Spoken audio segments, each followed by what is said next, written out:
हुजूर अलैहिस्सलाम की दो शहजादियां उम्मे कुलसूम और बीबी रुकैया का जो निकाह है वो देखिए सामने जबले नूर, वो देखिए, वो सामने पीछे की तरफ देखिए जबले नूर पहाड़ बिल्कुल पूरा नजर आ रहा है आपको, सबसे ऊंचा और सबसे बड़ा पहाड़ पीछे की तरफ देखिए, वो पहाड़ जबले नूर है। जैसे ऊंट के पीठ पर कुहान होता है वैसे ही इसकी शक्ल है, बिल्कुल आखिरी कोने पर, जैसे जबले सौर के आखिरी कोने पर गारे सौर है, इसी पहाड़ का नाम है जबले नूर। इसकी ऊंचाई है 2500 फुट, हरम शरीफ से तकरीबन 4 किलोमीटर के फासले पर ये वाक़े है।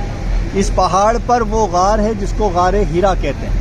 हुजूर अलैहिस्सलाम 8 दिन, 15 दिन और 30 दिन इस पहाड़ के गार में आकर क़याम करते थे और अपने लिए सत्तू लेकर आया करते थे। उम्मुल मोमिनीन हज़रत खदीजा दुल कुबरा हुजूर अलैहिस्सलाम के लिए खाना भी लेकर आया करती थी।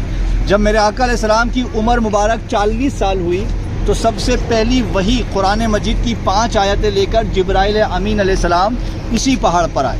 कौन सी 5 आयतें? बिस्मिल्लाहिर्रहमानिर्रहीम, इक़रा बिस्मि रब्बिकल्लज़ी खलक़, खलक़ल इंसाना मिन अलक़, इक़रा व रब्बुकल अकरम, अल्लज़ी अल्लम बिल क़लम, अल्लमल इंसाना मा लम याअलम। ये कुरान की पहली 5 आयतें उस जबल नूर पहाड़ के गारे हीरा में नाजिल हुई और इसी वही के उतरने के बाद अल्लाह के हुक्म पर हुजूर ने मक्का वालों के सामने अपने नबी होने का ऐलान किया और आपके इस ऐलान को सुनकर ये मक्का वाले आपके जान के दुश्मन बन गए। तो इंशाल्लाह अभी आगे से हम निकलेंगे ना तो ये पूरा पहाड़ आपको वाज़ेह तौर पर नजर आएगा। अभी आप इसका सिर्फ छोटा सा हिस्सा देख रहे हैं, तो इंशाल्लाह आगे से आपको पूरा पहाड़ का हिस्सा दिखाऊंगा। तो कुरान की पहली 5 आयतें उस पहाड़ से नाजिल हुई।